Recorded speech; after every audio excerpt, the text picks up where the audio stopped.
Okay, hello everyone. Welcome to the 50th Pan-European Conference on Digital Education, the conference that started in COVID times, but is still thriving today because of you, because of everyone that is tuning in, and of course, because of all of the presenters, all of the teachers that are presenting their teaching practice. I can see the comment section is already alive, so we are saying hello to each and every one of you.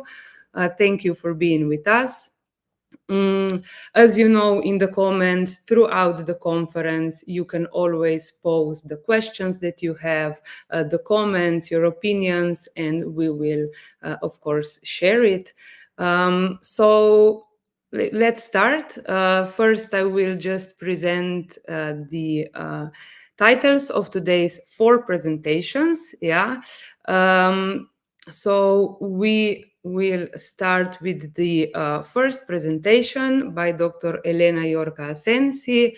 She has e-DIPLOMA, the Horizon Europe project that adds a new dimensions to the e-learning ecosystem. The second presentation is Generative AI in Creative Writing. This is from Alexandra Dragomirescu.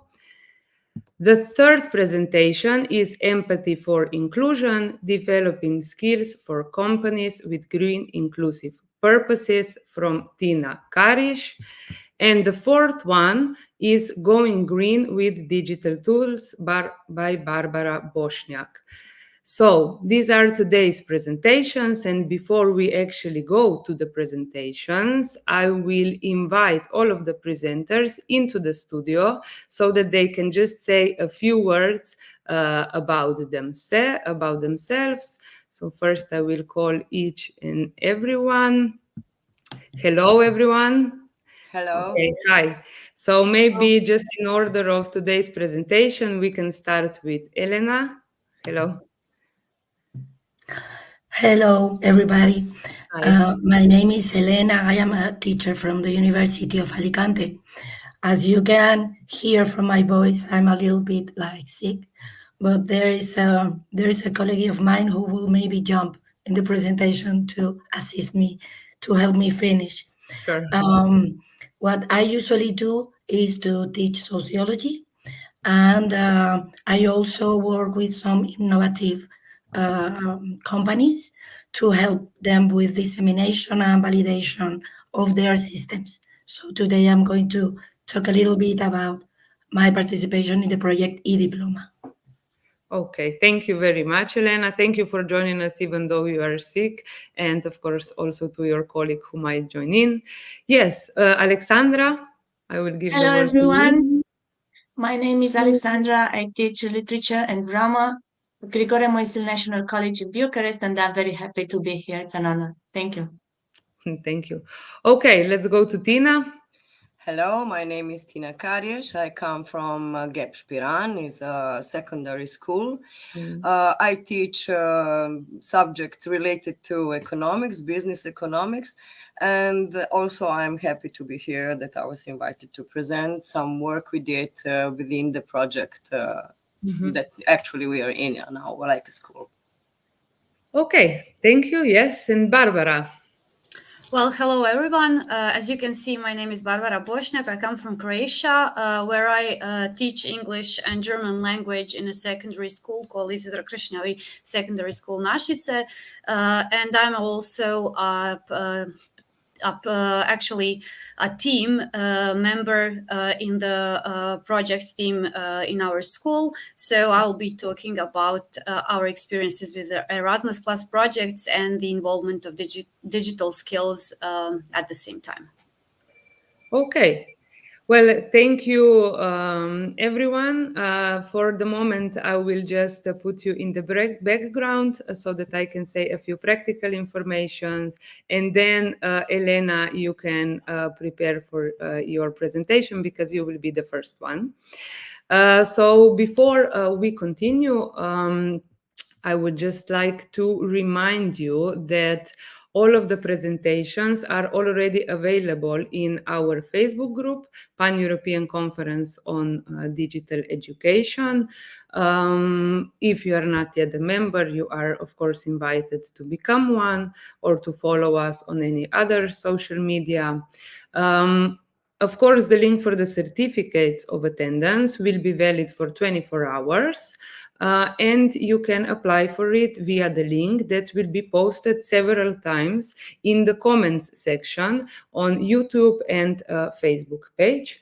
At the end of the conference, we will also send you a link for the evaluation of the conference because your answers do help us to change something, to improve, to find maybe the topics that you are interested in, and so on. So yes, please don't forget also about that. But I think that is it. Without the further ado, we will start with our first presentation. So Elena, hi. Okay, if you can maybe share your screen so that we will see also your presentation.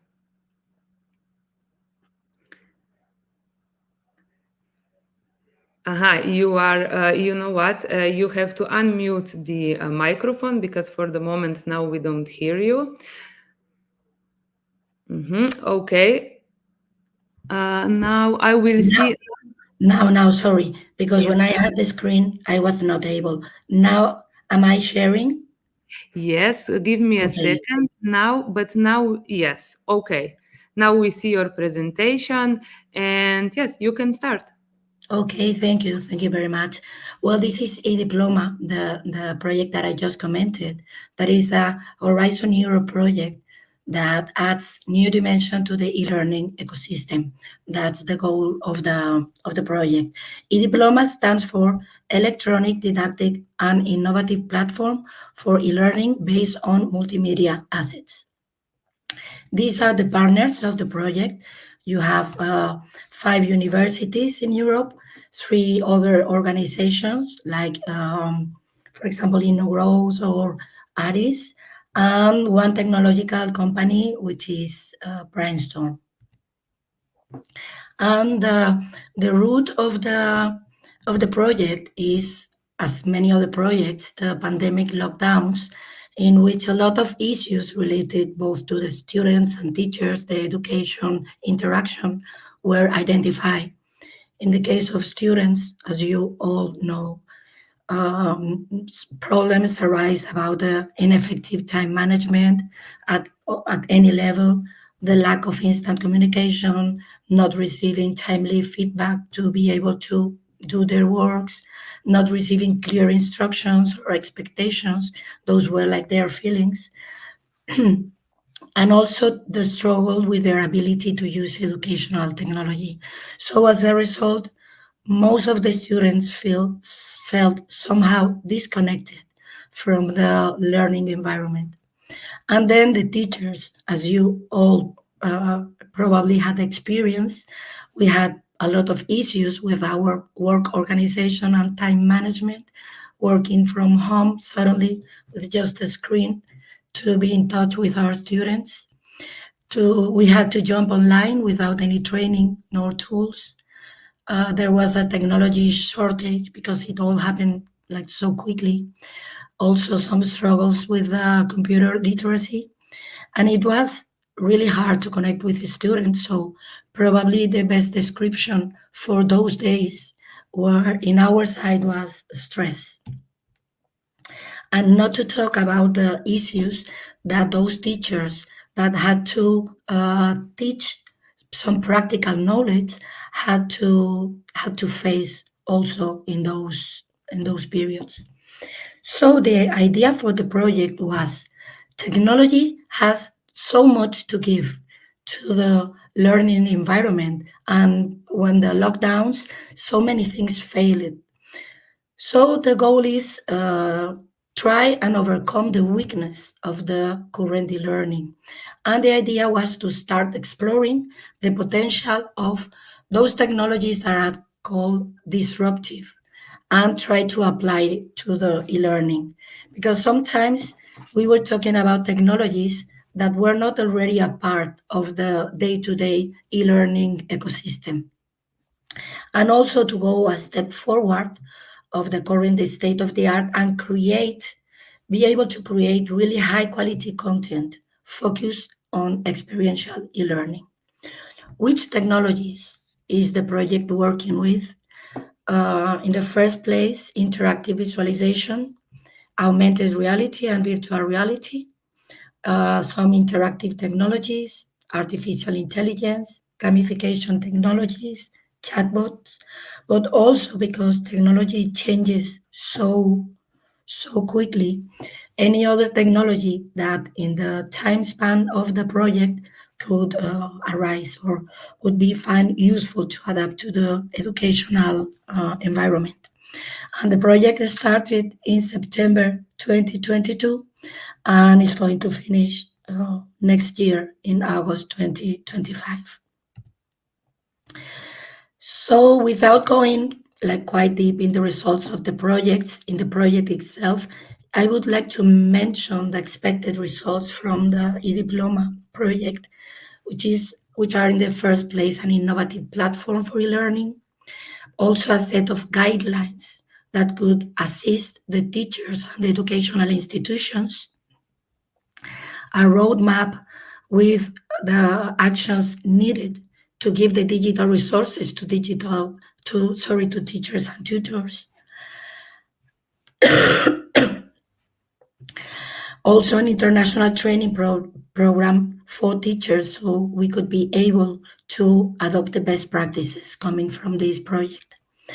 And also in the last place, to provide a catalog of educational resources and tools, because in so many cases, the projects become a series of guidelines, which are, of course, very interesting, but the partners also wanted to end up with some materials, really resources that we, the teachers, could use.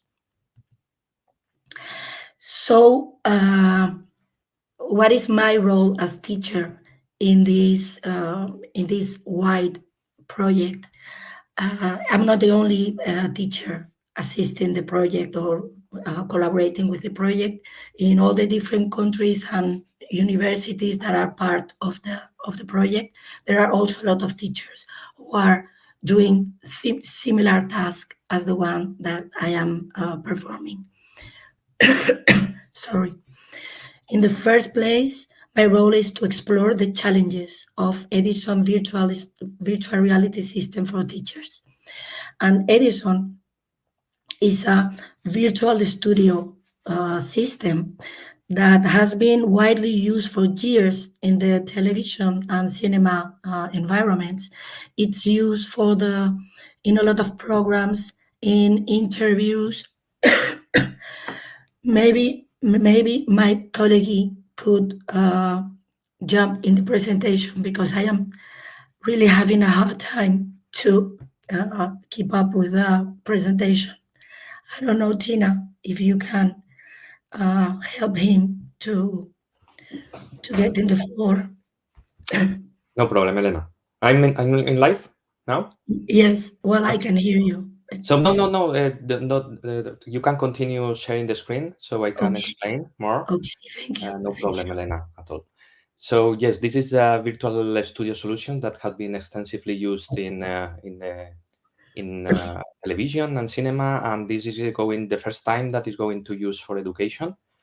So it's hard, but for Elena, because she needs to learn how to use a virtual production tool that is called Edison.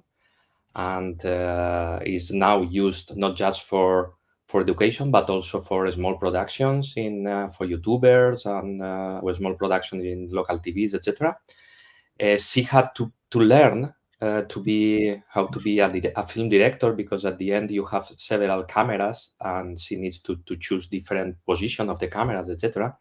But everything is easy because everything is included in, as you can see, in the desk, in the same desk. And one of the most difficult things is not the same to be in front of the camera than in front of students. So it's something that she needed to learn. This is the first role, to explore the challenges of Edison. The second one is she practiced. She practiced a lot. She did a lot of classes. Oh, sorry, because my presentation is not exactly the same.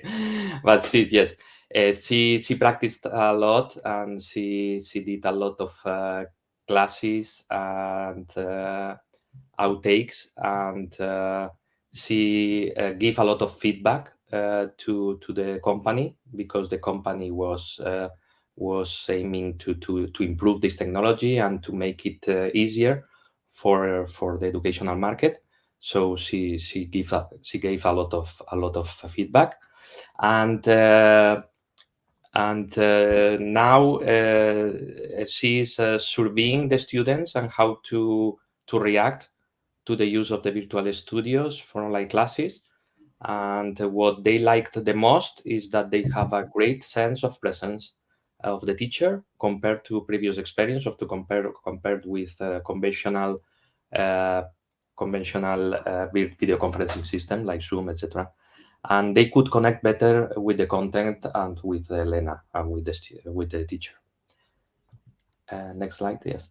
The second role or the second task Elena supported is the creation, or is supporting now, is the creation of a repository of virtual reality assets for the educational catalog that will be created in the project. Teachers of computing programming might like to use these hardware PCs to deliver the classes. Communication teachers might want to use 3D tweets or posts. Mechanical subjects may need 3D cars, or cooking classes may benefit from the use of 3D battery. So she's asking for help to create this repository. So she has created a short form based on the International Standard of Classification of Education done by UNESCO to gather teacher suggestions. So if you want to collaborate, just hit the link to give Elena your suggestions. Okay, and do you hear me now? Yes. Yeah. In the link, in the form, what you will find is the 9 big categories that UNESCO is categorizing the educational contents. And what I kindly ask you to help is to choose which is your area of expertise, which are the subjects that you teach, and to propose which 3D objects if you were to conduct online learning classes, and you would like to try, for example, Edison Virtual Studio, or which 3D objects you would like to have to teach your specific subject. It's just entering the form, choosing which is your area, and then saying, for example, if you are teaching botanic, I would like to have different kind of flowers, or specifically these flowers, or which objects, because in the project, we are going to start really creating this repository and sharing with the Edison teachers. Thank you.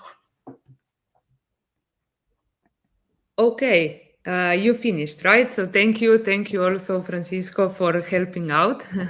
We appreciate you both being here, really. Maybe, Elena, later you can send me also the link in the private chat. I will also share it in the comments so that everyone who is listening to us and maybe didn't do it now, I will post it several times so that they can visit the link, okay? Great. Okay. Thank you very much. And thank you very much. Thank you, Francisco, also. Thank you very much for now, for your presentation. Okay, so we are going to the next presentation now. I will invite to the studio Alexandra Dragomirescu. Hello, Alexandra. Hello, everyone. I'm very happy to be here. I'm very happy seeing the comments that there are people from Romania here. Bună tuturor.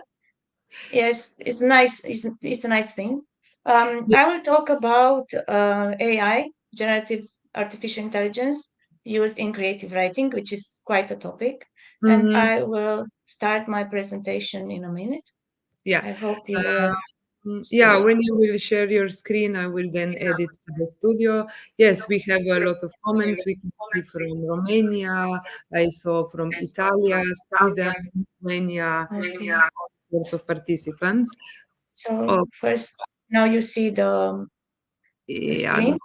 Yes. Now you can see my presentation, yes? Yes. Right? Yes. Okay, you can start. So, thank you very much. So I will start with this image, which is a cover image, because I thought that talking about AI in this project and in this presentation means using AI. So to let you know how it feels. So I gave AI a prompt. I used ChatGPT-4. And the prompt was make a cover picture for a presentation about Gen AI in creative writing using symbols related to this topic. And the results are both expected and surprising. So I expected to see the book and you see the quill because they symbolize writing and authorship, and they are put on the center of the image. But at the same time, I didn't expect to see the butterfly and the flowers. So I asked AI to explain why did it put it there. And the answer was, and I quote, it shows how AI gathers, processes, and connects information to assist in creative tasks, whereas the flowers and the butterfly represents both growth transformation and natural evolution. Yes, because it was not artificial, didn't describe itself as being artificial, but having some possibility of natural growth.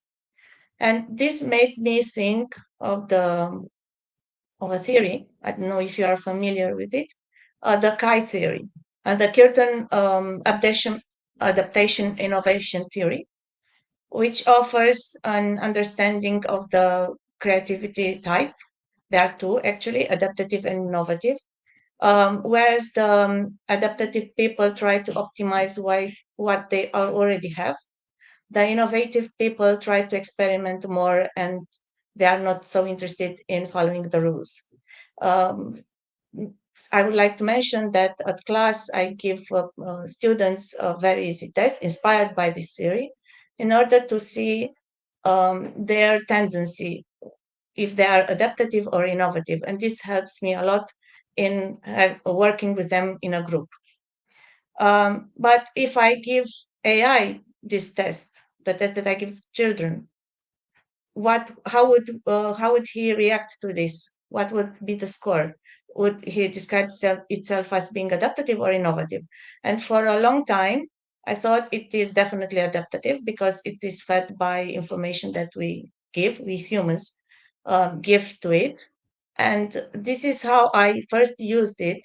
And this is now I would like to refer to the first project that I ever used artificial intelligence in creative writing, and that is the Red Carpet Project. And you see here the picture. A bit of a context. In last December, there was an OECD conference in Bucharest, about education and about technology. And at first we thought that, okay, it's only about technology. We didn't know anything about being centered on AI. And we responded positively. And I said, okay, I will make an activity at school with my children because we use a lot of technology in our classes. And later on, we found out that no, it's not actually about STEM and technology in itself. It's about AI, using artificial intelligence in school.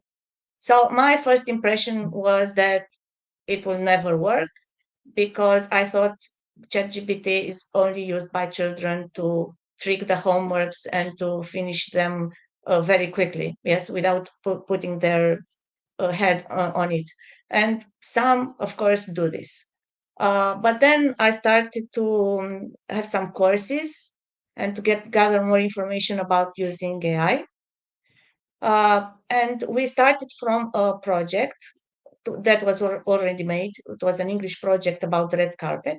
And it was about seeing this object from different perspectives, from historical, artistic, and social perspective. So we basically went over the project, and because I'm also a drama teacher, we said, okay, let's make it more dramatic and involve theater into it. The first project, the school project, was made of 3 people, but the drama out of it was made of 21. So a lot of people involved. Okay, then we had the project. As you see, you have the PowerPoint presentation from behind, but we have to involve somehow AI. Yes, because the activity in itself, it was about AI. So we went to different apps like Eduate, Education Copilot, and we asked these apps to give us feedback on what we have. So basically, we give the AI the presentation, the PPT PowerPoint presentation, also the text, the word, and we asked for feedback. And the feedback was very interesting because it shows us that our presentation had benefits. And I will also quote, it says like the students will learn about the concept of etiquette and how to conduct themselves in professional settings, and how the fact that they will be able to walk in any situation with confidence. And this was a benefit.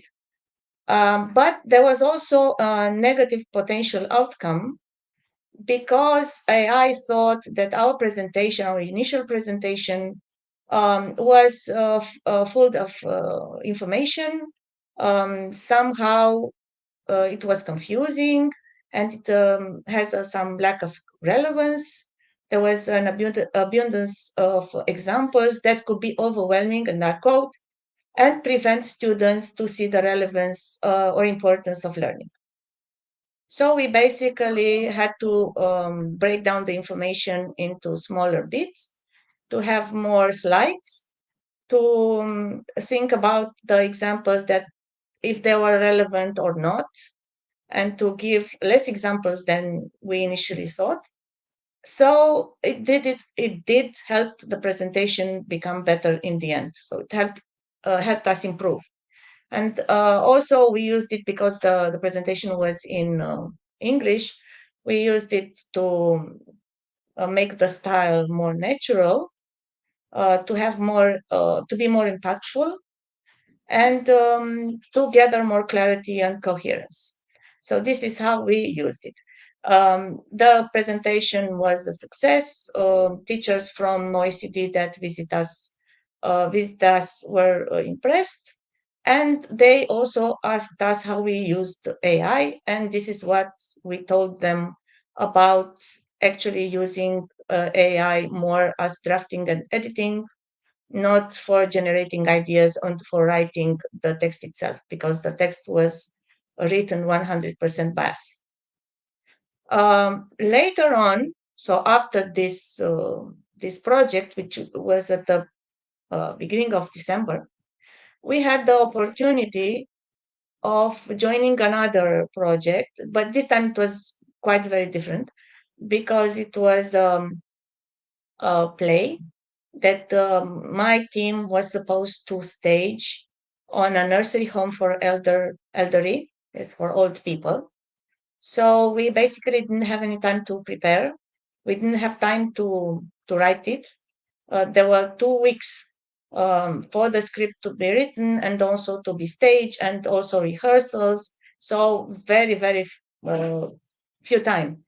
At first we thought, okay, it is impossible, but the students insisted. They were very dedicated and they wanted to make a good impression and to go there to amuse the old people.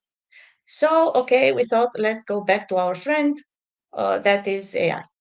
So we gave AI a prompt, and also we used ChatGPT 4 this time. And we said like this, write a play with 13 characters because we had 13 people. I will translate from Romanian. 3 males and 10 females. The play has a Christmas theme because it was Christmas, and it addresses elderly people from a nursing home. The play must convey a state of good humor because we didn't want a sad play, and the play should last 24 minutes because this is the time that we had, and must have a maximum 50 lines of dialogue because we wanted to make sure that the students could rehearse those lines. So we wanted a limited number of lines. The result was disappointing, to be honest. I mean, the script was childish, was very simple. We had to count the lines because I didn't thought at the first, I didn't think that were 50, but they were 50 because they were just interjections at one point. And we said, okay, this is our starting point. We will work on it. And we started doing it. Each student selected the role. And we started the rehearsals. And during the rehearsals, our first idea was to make these lines bigger. But when we ended the whole text and we revised everything, and we put it again on stage, let's see the whole thing, I just realized it wouldn't work like this because the play was for old people and old people don't hear so well. So we basically had, our students basically had to shout the whole lines. Even if there were long lines, they have to be shouted, and it would be very difficult for them to do this. So we started doing the opposite, not enlarge the lines, but trying to make it simpler. And then we understood why ChatGPT at first gave us those very simple lines. So we went back to the original play. Of course, we made also changes. It was interesting that ChatGPT gave us the theme related to the inheritance and legacy, which was strange at first, but then we thought, okay, it is relevant for old people. And it also suggested us to have carols, but we thought, okay, let's have more carols because old people like these traditional songs. And we were right because the impact was very powerful. At the end, the old people were crying. Our students were crying because the old people were crying. So let's say it was successful. And it made me think that AI could also be used in this aspect, that is starting something creative, not doing the whole thing, but just starting it, because we had this kind of writer block at first. We thought we will not be able to do it on time. If we didn't use ChatGPT, definitely we didn't have enough time to do it all. So it was this outcome that gave us confidence. And we made this experiment again on several occasions. And the experiment was successful again, but with this idea that you don't have to rely on the text that ChatGPT gives you, but also be able to modify everything that it gives you. And starting from that point, it is much easier to go on. And the end of this presentation, what is the future of AI in creative writing? Well, that depends, because there are so many questions that generative artificial intelligence raises today. So I also asked AI about the questions. What do you think are the questions that people would ask about AI in creative writing? So it gave me some questions. And the first question is very interesting, and it goes like this: can AI truly be creative, or it is merely replicating patterns from existing data? And this is important. And from my perspective, our mind is limited, and we cannot recognize all the patterns that are there. So at one point, now I'm talking from my perspective, at one point, the result given by AI could be so surprising that you could say, okay, this is innovative. This is something that I have not seen before. But perhaps you have not seen before. Perhaps out there, definitely out there, the pattern exists. And this makes AI a great co-creator. It's not a creator, I would not label it like this, but it is definitely a co-creator that can be asked for help in creative writing. Okay, so the second question was, what are the potential benefits and drawbacks of collaborating with AI as a co-creator in writing process? I think that there are the potential benefits and drawbacks that are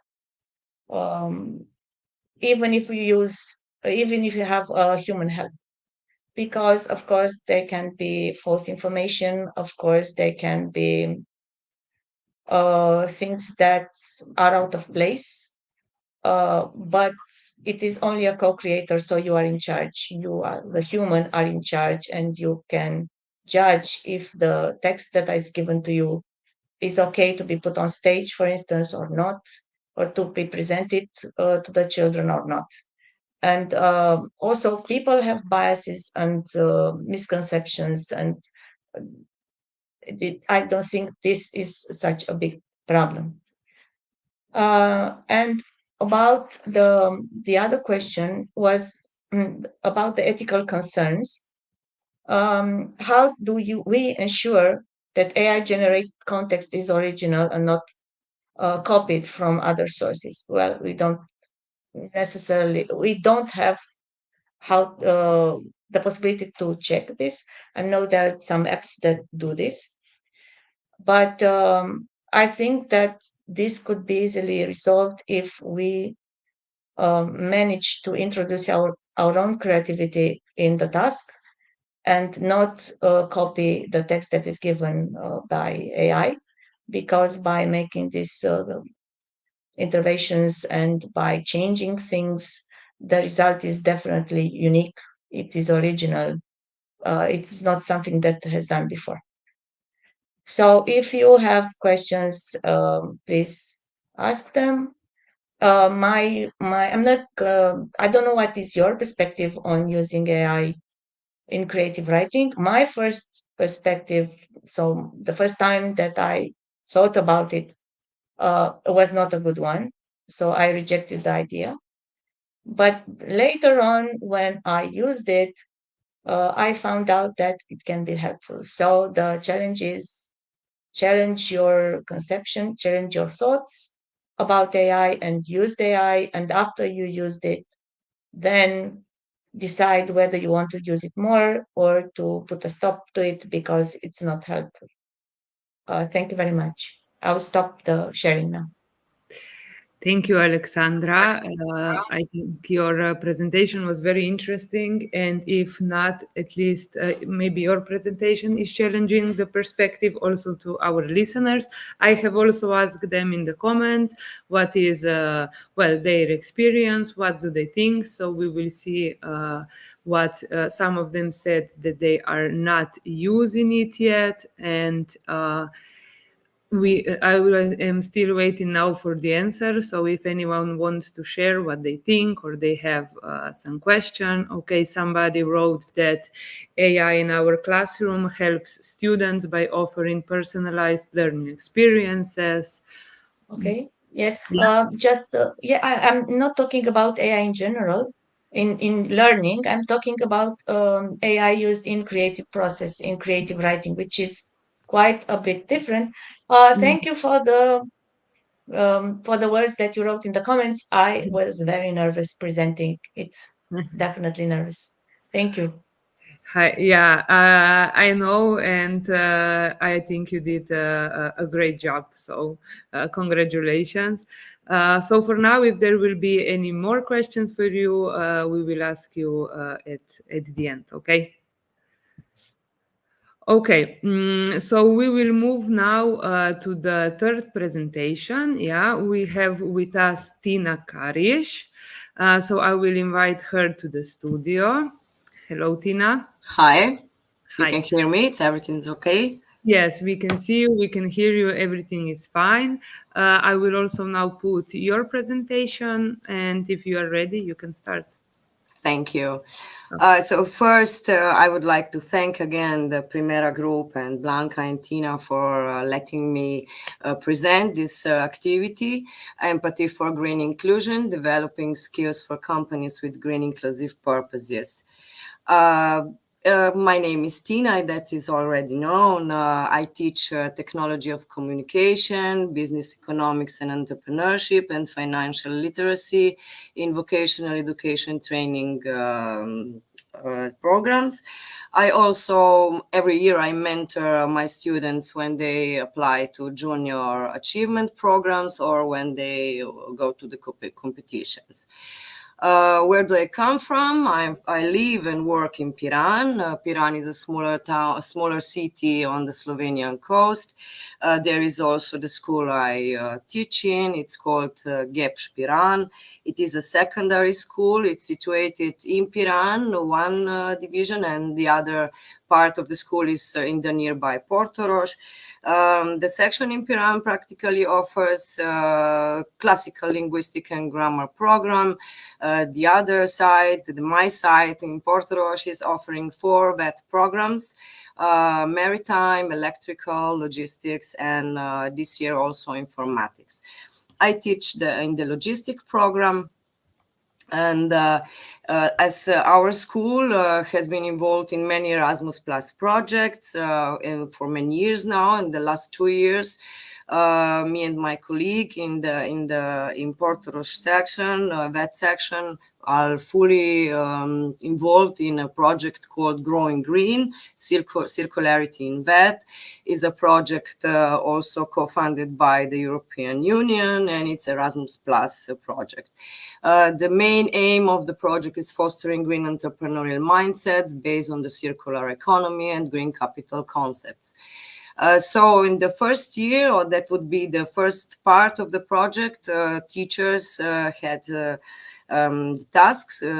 big tasks to co-create a teacher's manual and to develop some activities, icebreakers, plays, whatever that could fulfill the requirements of the project.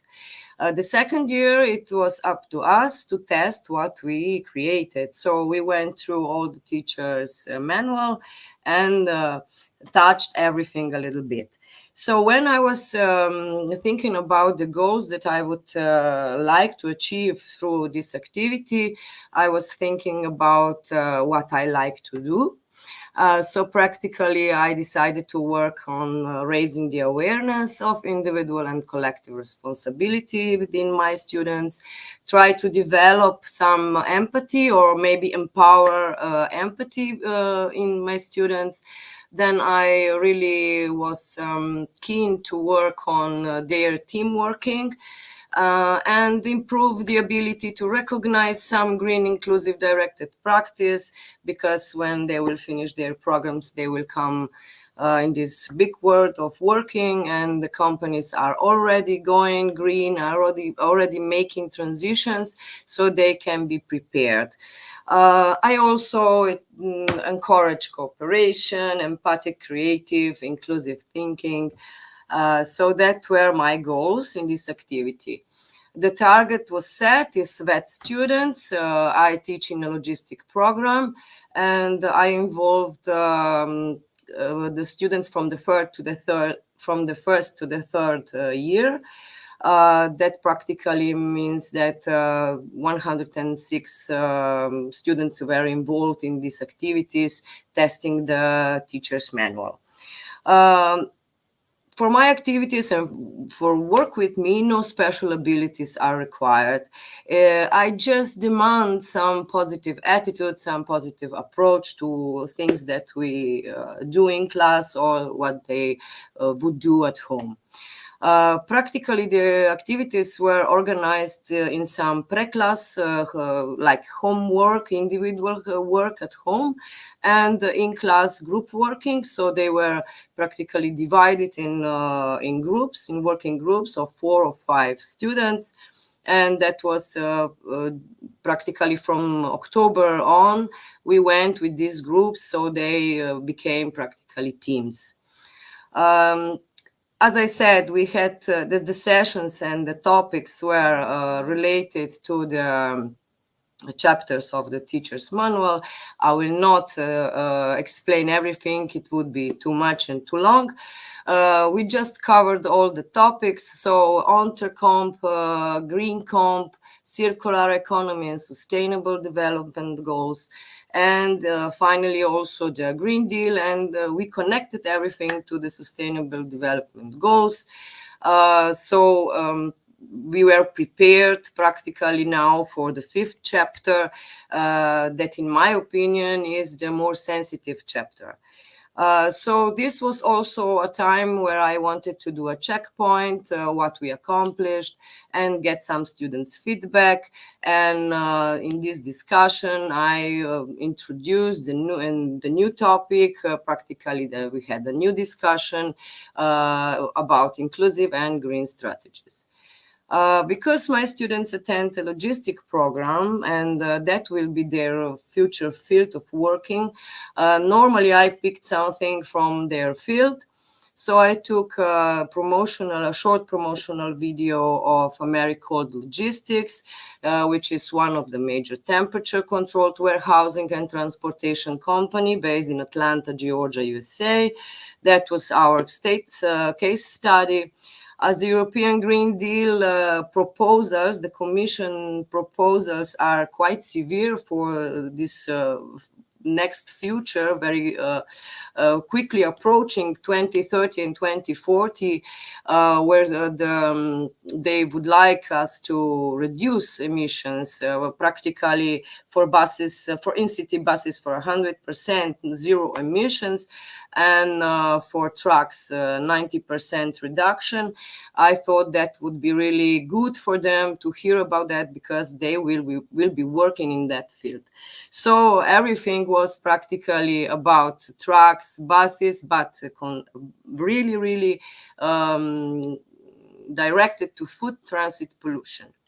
So at the end of this discussion, watched the video and discussed, they firstly get their individual home task. And this was practically the start of the activity that I'm going to present you now. So they got an email message with video instructions, because I enhance also digital skills. I want them to go digital. So they had this 1 minute long video, was made with Animoto. It's a free application on the net, and they practically allows the students to work on their pace, on their timing, because it can be started, paused, stopped, restarted someday later. So they have all the possibility to realize this task. So the main task for them was to know what is carbon footprint, and there was an application in Slovene language, very nice, where they could calculate their footprint, personal footprint.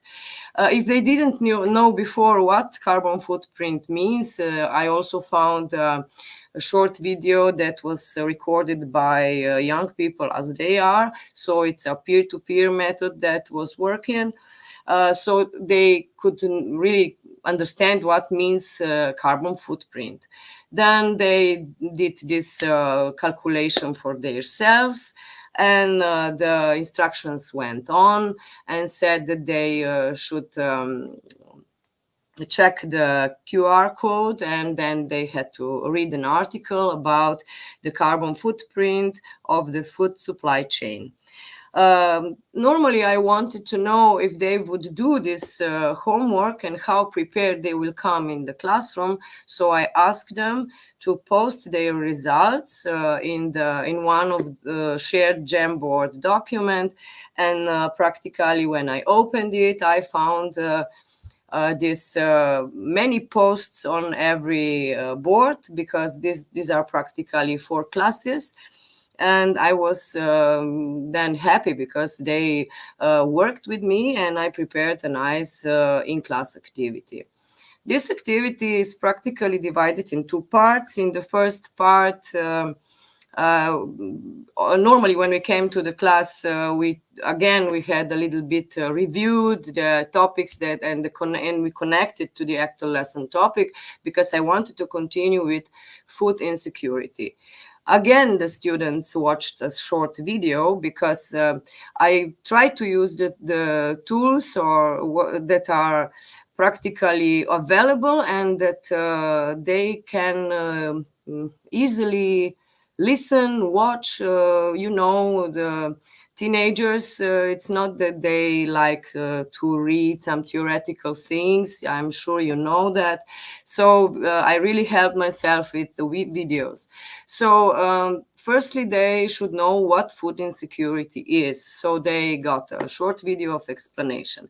When they understood that, I said, okay, let's get to check some good practice.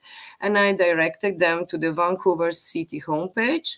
Vancouver City is one of the now greenest city in the world, I guess, because they were really doing a lot on green sustainability, and they addressed also food insecurity. So they had this, again, short presentation, how they plant around the blocks, the streets are full of green, and so on. They get back their phones, because each time when we come in the class, they must put their cell phones in a posit box. They get their phones, and I said, now please, let's go researching Vancouver's homepage, and then after you do that, we will discuss about our home cities, and also search for green strategies about food insecurity in Slovenian cities.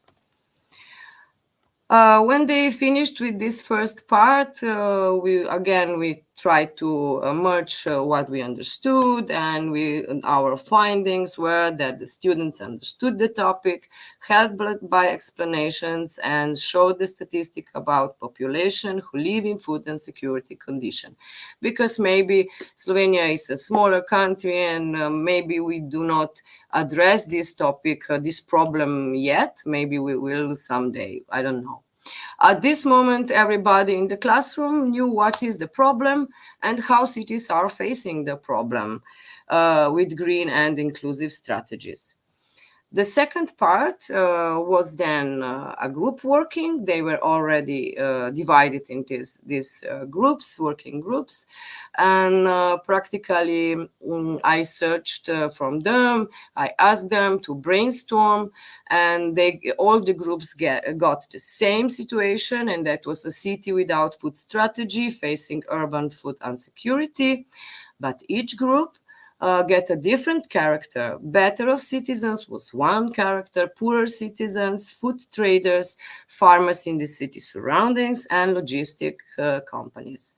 The students were asked to try to wear someone else's shoes and discover the related problems through its eyes. And that was something like that.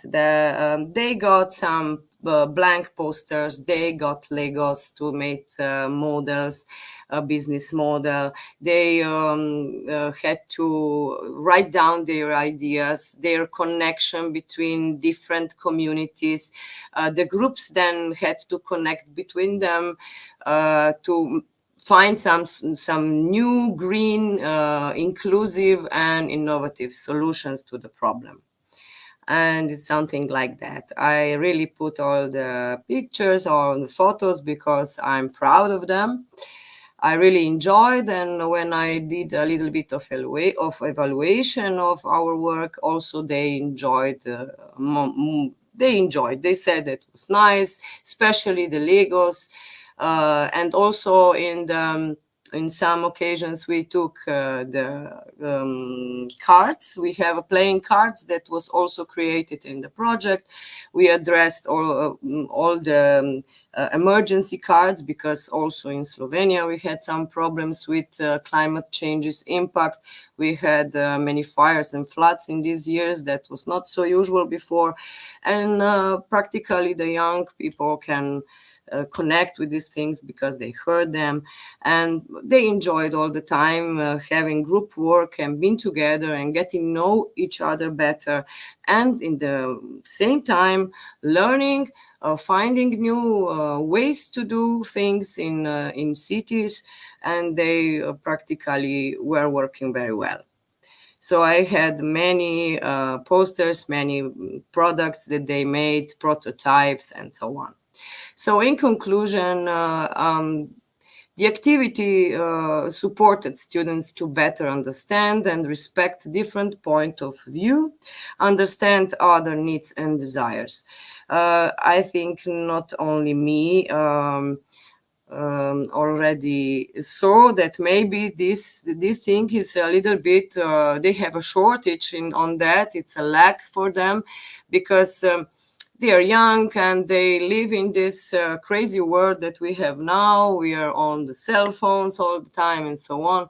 So it was really nice seeing them develop some empathy for other students. They're practically co-workers in the group, and also getting out of school frame, to say. They also understood that very different communities can be collaborative. So it was nice to see them when they merged together, farmers and traders, and then logistic company, all together for solving this problem of food insecurity in a city without a strategy. So brainstorm sessions allowed students to explore different perspectives and develop innovative solutions to address food insecurity, and of course highlighting their creativity and problem-solving skills. Pitching their green and inclusive business models provided students with a valuable experience in articulating their ideas effectively. And that is also something that they have a shortage of, this courage to come in front of the class and promote their idea, defend their point of view. That is important. I really believe that is important also in life and also in their future working field. I would say hvala za pozornost, or thank you for your attention.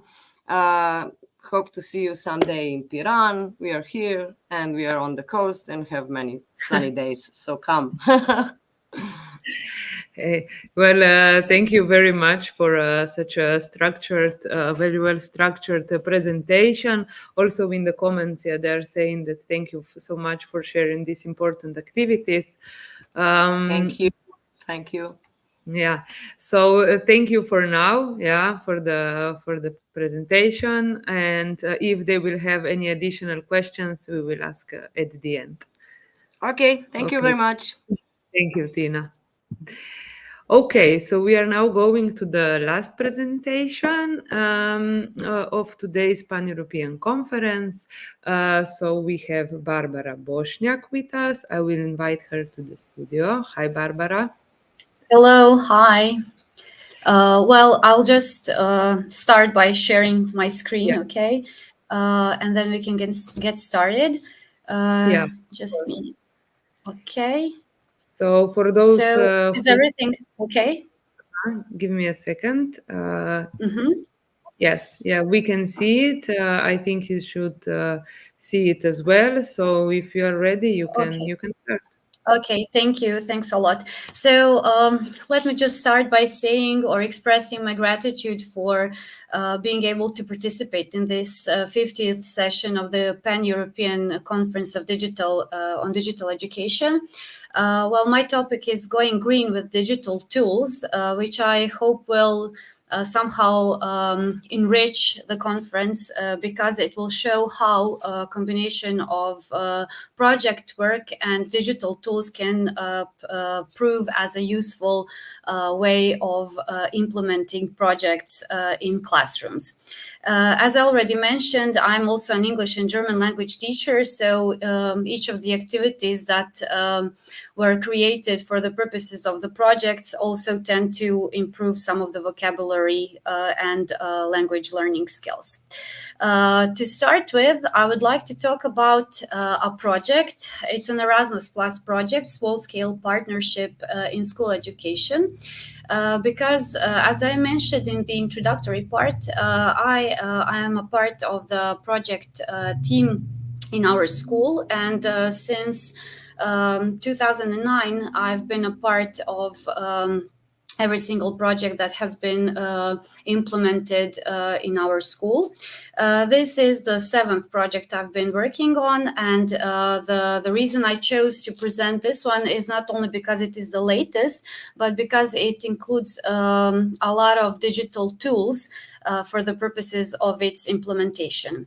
I would just very briefly try to present the general information about the project itself.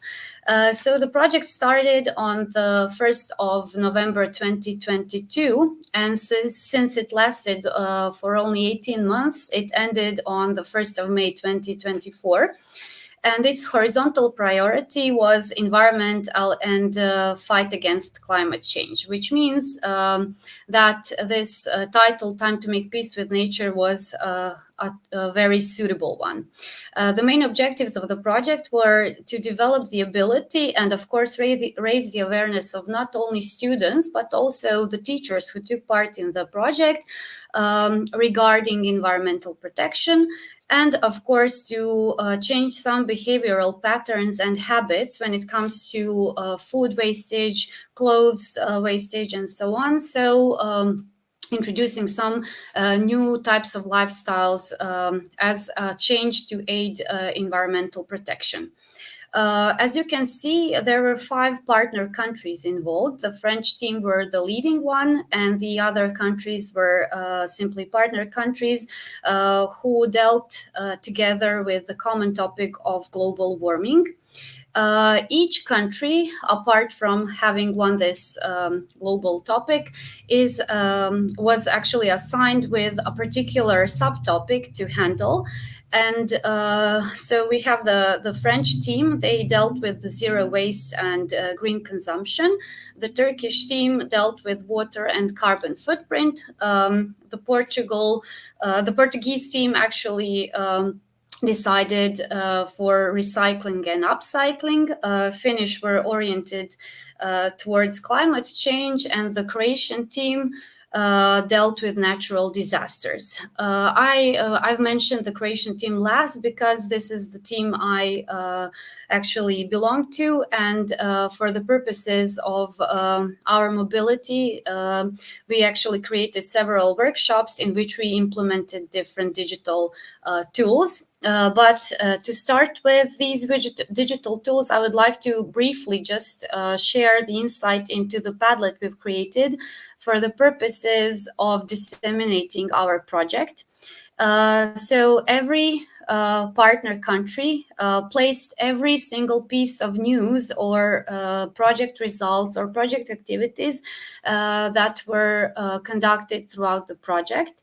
And since the Croatian mobility took part first, we were the first one to do so. The importance of this Padlet is actually it's actually multiple. There are multiple benefits of having this Padlet. The first one is easier submission of final reports when it comes to Erasmus Plus projects. Also, we have all the project activities and project results in one place. And what's more important, the final product of each and every mobility was creating a lesson plan, which students should be able to go through with their teachers. And these lesson plans are now available on this Padlet as well. So this is only one example of how a digital tool can be used with every benefit in mind for the purposes of implementing different projects. An additional thing we did throughout our mobility was that we held 2 different workshops. And both workshops were handled with the help of different digital tools. For the purposes of the first workshop, we used the book creator with the title Where There's Smoke. I've mentioned that Croatian team dealt with natural disasters, and we focused somehow on forest fires and floods, not because our area is very specific for forest fires or floods, but because in Croatia throughout the year in summer time throughout our coast there are or have been known some examples of forest fires, and the flooded areas are very near to us. So these are the topics we could relate to.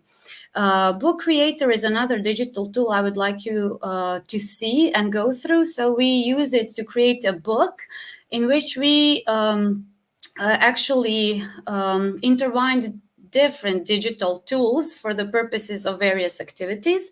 So to start with, as I already mentioned, since I'm an English teacher, we added some idioms, so vocabulary games with the help of the learning app digital tool. So they actually, the participants initially needed to recognize the idiom that has to do with the topic of fire and then find a suitable explanation to each and every idiom. Further on, we continued by adding some videos from the YouTube. So they were introduced on fire hazards and wildfires.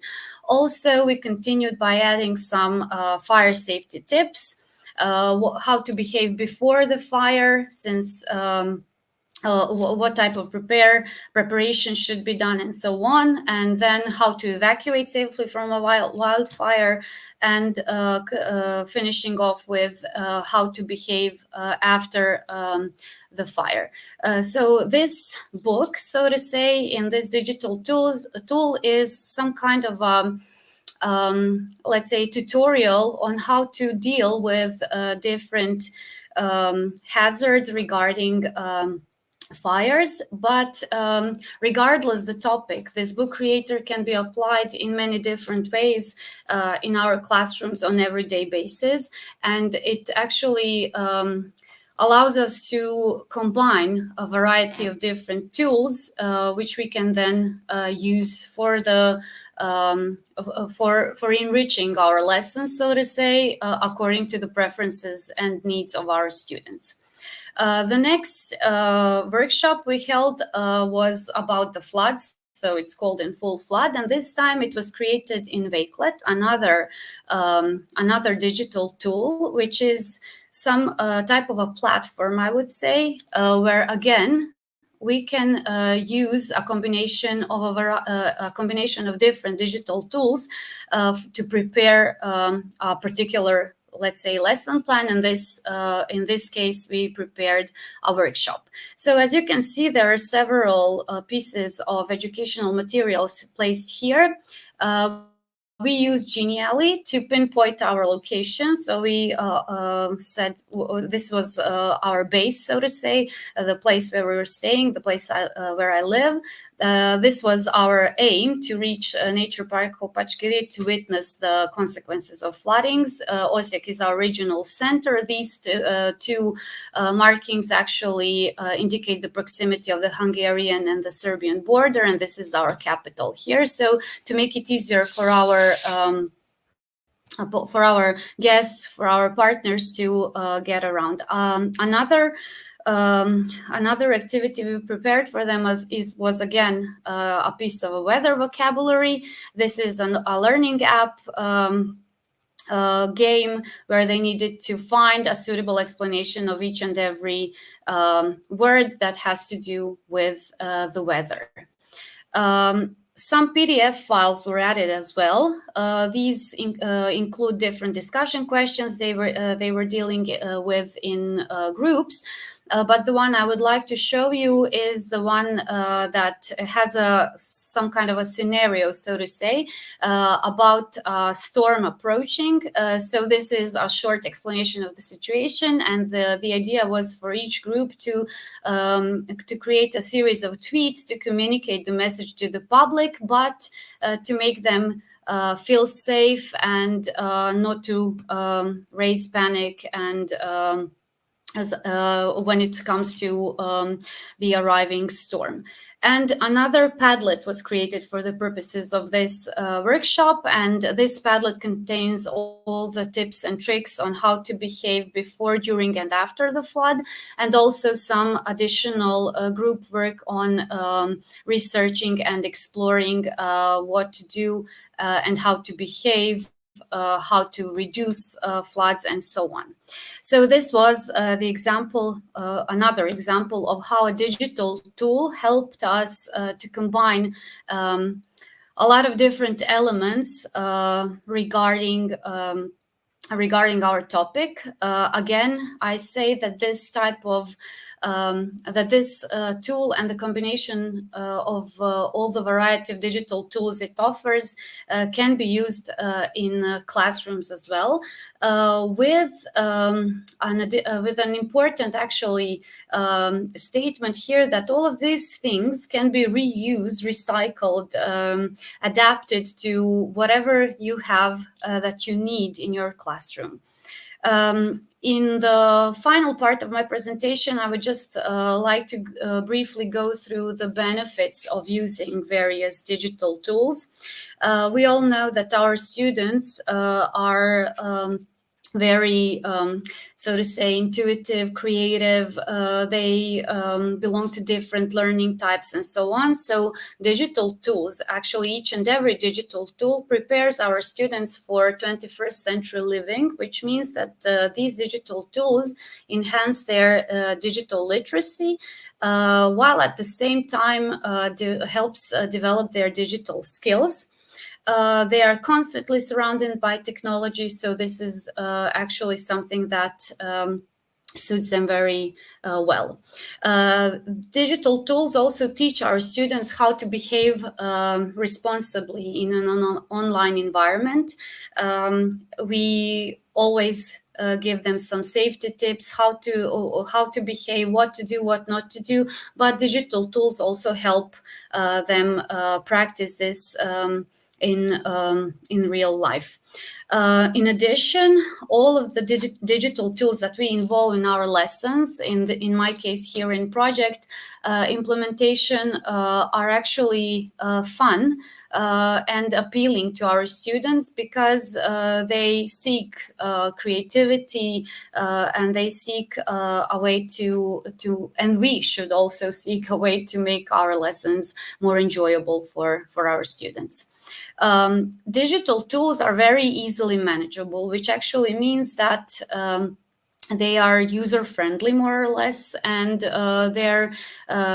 somehow you go through them intuitively. There is no much room for making some mistakes, so they do not pose, let's say, some kind of threat to the teachers. They allow us to provide constant feedback to our students, but also students can give feedback to themselves as well, depending on the tool and the type of the assignment we have. So we can use it for the purposes of formative assessment, for the purposes of evaluating each other's work, peer work, and so on. Also, digital tools are very helpful when it comes to supporting different learning types. We know that our classrooms are full of students with different preferences. Some prefer verbal expressions, some visual, some are auditory, and so on. So the digital tools allow us to actually to target all these different learning types and allow them to do their best at the same time. And of course, they are time savers. Perhaps initially you will need a bit more time to prepare and create, but later on you can adjust, you can reuse, you can recycle. And of course, there's no need to use paper. We don't need to print anything. We can use them on TV screens in our classrooms. We can use them on students' mobile phones if they are allowed to use them during classes. So there's a variety of benefits when it comes to using digital tools, which I am actually very certain you will agree with me. And this was actually the final part. Now I would like to ask if there are any questions perhaps you would like to ask, and I'll do my best to try and answer them if that's possible, of course. And also, I would like to ask you kindly to just quickly scan the QR code and go through the short evaluation of the presentation, if possible. So thanks again for giving me the opportunity to participate in the conference, and I hope I inspired some of you to start or proceed or continue using digital tools in your lessons. Yeah, hi, Barbara. Thank you very much. Yes, so for everyone, they can fill in the evaluation. If you want to send a link, I can also share it in the comments as well, so that they can evaluate your presentation. And for those who are watching, I have also put the link for the evaluation for the whole conference, so that you can let us know what you thought about the presentations. There are no questions for now, but if anyone has any question, or for either one of the participants, yes, they are welcome to do so. They're just saying congratulations to all the presenters, congratulations, Barbara, and thank you very much. But thanks. Yes, so that is for now. So thank you, Barbara. I would just say a few concluding. And thank you very much for everyone who has joined our conference also today. Before we conclude, I would like to also invite you to the next conference. Yeah, the next conference will be on the 25th of June. So it is devoted to developing growth mindset. So it will be entirely devoted to that. All the presentations will be about that. This is also the program. As you can see, it is from the Growing Green project as well. Of course, the program will be updated on our website. So for next month, you can only apply as a listener. And once again, I did share the link for the certificate in the comments. It will be valid for 24 hours, but once again, you need to allow it for the certificate to arrive maybe a week or so, and also check spam, of course. So don't forget to evaluate the conference, the whole conference, and Barbara's presentation as well. Yes, thank you very much for being with us. And I will again just invite all the participants to the studio so that maybe they say a few concluding words, or they just wave goodbye to everyone. So we have Alexandra, Tina, we have Barbara as well, and Elena also, who has joined even though she was sick. She is still sick. Yeah, it's okay. Okay, so if you want to say anything to conclude, otherwise we will slowly say goodbye to all our listeners. No. Just Thank you very Thank much. It was a great opportunity for me. I'm very happy to be here and use AI. It's a powerful tool. Thank you very much. Thank you. I would say the same. Happily done this presentation. It was really nice. I was really nervous, like also Alexandra said. But when I heard the others that you are just human as I am, so it's okay. Thank you very much. So I hope maybe some next time we'll see again, do something together.